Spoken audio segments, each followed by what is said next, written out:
one of the better episodes of Fire Force. What's up, y'all? It's your man, that dude, bringing you guys another video. Hey, giving out free subscriptions down below, so go ahead and click that button. Episode 4 of Season 2 of Fire Force is easily one of the better episodes of Fire Force, in my opinion. Now, there haven't been that many episodes of Fire Force. We're only 4 episodes into Season 2. But from the episodes that we've gotten, and this is coming from someone who's not that big a fan of Fire Force, this is one of the better episodes. A lot happens in this episode, and I think a lot of it was done really well. We get a fair amount of characters in this episode to come in and get to showcase their abilities and display what they're capable of.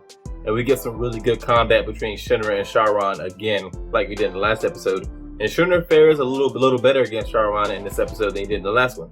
He actually manages to knock Charon back a little bit, inflict a little more damage. Now, he's still really not phasing Charon all that much. Charon is still wrecking Shinra for the most part. He's just tossing Shinra through buildings, punching him in the gut, launching him across the street. He's still wrecking Shinra, don't get me wrong. Charon is still hands down stronger than Shinra.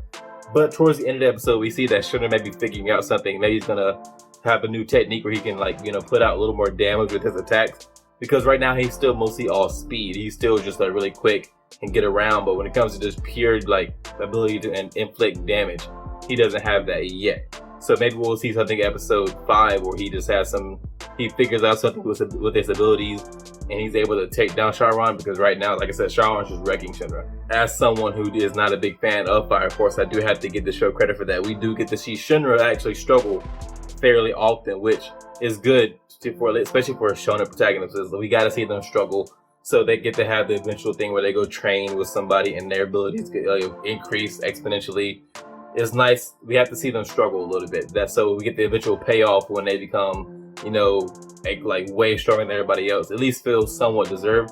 And so Shinra's obviously gonna follow in a similar mold as your other shonen protagonists of your Dekus and your Narutos and your yada yada yada yada.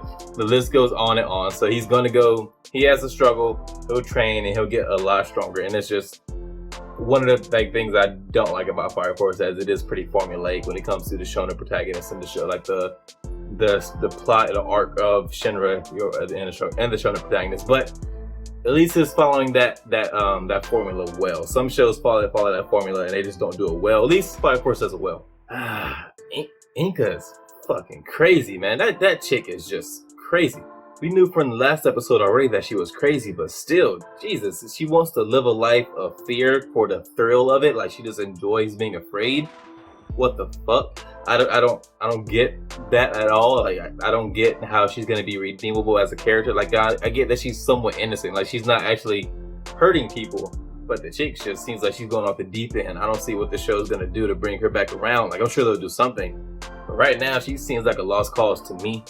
She's just bad. She's just bad news, man. But this being a shonen, eventually they're gonna have some moment between her and Shinra where they do something and they have some kind of really heart-to-heart moment where Shinra makes her realize that there's more to life than just thrills, and the thing that'll replace those thrills for her will probably be helping people, and that's how she get her kicks from helping people. And just because I'm pretty sure that's what's gonna happen, just considering that what this show is. I'd much rather the show make her a villain, but that's probably not gonna happen. Although I do think, for story-wise, that would make for a much more compelling story and for a much more compelling character when it comes to Inka. The 8 actually gets some backup. Now, I figured this was gonna have to happen eventually. I think I said in the last video that they're not gonna send just 8. Well, they can't just send the 8 on such an important mission. They have to send somebody else. When you know you're going to get the 5th pillar, or somebody you at least suspect is the 5th pillar, you can't just send one company. That would be stupid. So we get to see that the 8th does get back up, and it was cool to see that other companies have some respect for the 8th captain. So he does at least have a reputation, and we get to know that other companies respect the fact that he went from being a regular firefighter to a captain of a company in the Fire Force. So that was nice to see. All in all, a really good episode. I have no complaints about this episode. Again, coming from somebody who doesn't think Fire Force is all that great of a show, I enjoyed this episode. The action was good. There wasn't a lot of character building in this episode. For Inka, we get to see that Inka's just a crazy bitch. But besides that, there was not a lot of character building. But that's okay, because sometimes you need episodes where it's just action. And that's what we got in this episode. And I enjoyed it from start to finish. Really good episode.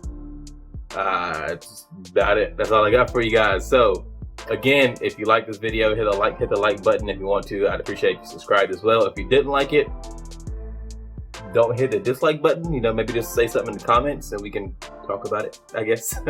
But thanks for watching, guys. I'll see you in the next one.